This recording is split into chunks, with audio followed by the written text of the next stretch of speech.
pick me up.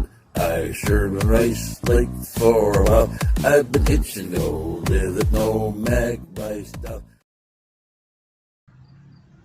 Herbie over the video here again having a soup kitchen lunch at this park area across from the soup kitchen. Doing this little video to say that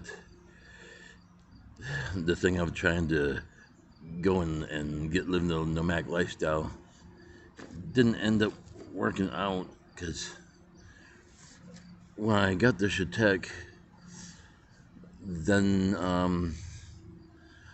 I asked about, I asked a man working at the Gilligan's Bar about, a campground, where a campground would be there, and he said there really wasn't a campground, not any campground that a person could camp, in, like, with a tent.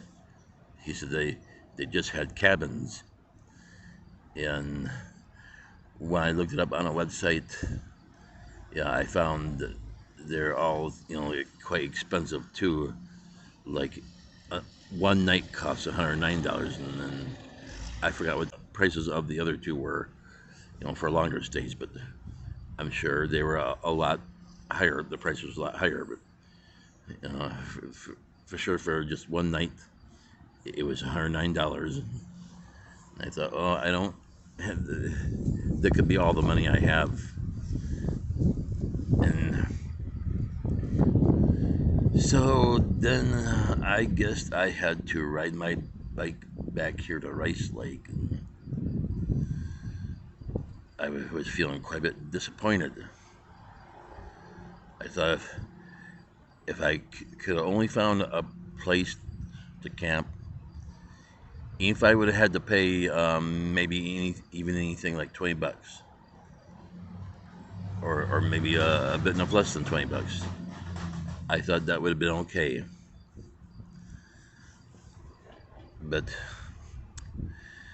there wasn't, because like I said, when I asked the man at the Gilligan's Bar about it, he said about any campground there for camping with just tents.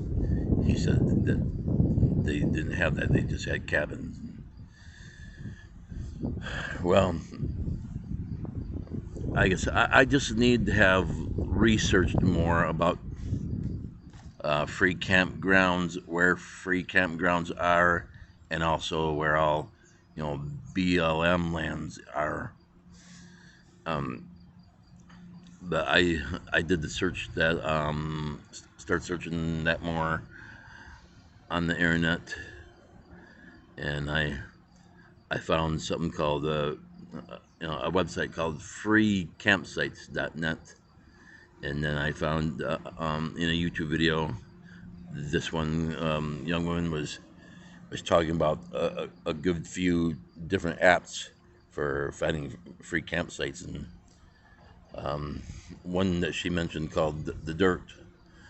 I'm gonna have that one installed on my phone, and then I'm also gonna use freecampsites.net. And I think the bicycle tourist nomadic lifestyle thing, I think, could still work if I find enough of those. If I find enough free campsites and also BLM lands, that it could still work. Because all I need is, like, when I get far enough to where it's gonna be starting to get dark soon enough, but maybe there's like a couple hours left before it gets dark, that then I could possibly find either one of the free campsites or a BLM land to start setting up my tent and camping for the night, so that then I can move on. I can the next morning start get everything packed back up on my bike, and that I get out my bags and then and get on my bike and get going again to the next town or city, or or the next place that there's either free campsites or BLM lands. Yeah, so yeah, I'm gonna research more about where all the free campsites and BLM lands are, that I could camp on, so that because that's the way I would see the bike tourist nomadic lifestyle thing working. Is but then also too, um, I also got thought up a good few different ways of making money out there, like um, until my music gets making enough money, and my YouTube channel gets monetized, and um, I got my Redbubble. If I can get enough people to buy my Redbubble merch, I'll make sure to mention that enough times in my bike tourist domestic lifestyle videos. And then also, yeah, I also want to make sure to remember to mention the few OPT 50 t-shirts, you know just black ones with plain the OPT 50 and plain white lettering that's glow in the dark. And well, of those t-shirts, I did have four or five. I found four or five of those, but then still kind of lately, uh, when I looked for them, where I put them, I could only find three. I don't know what happened to the other two. If I had five,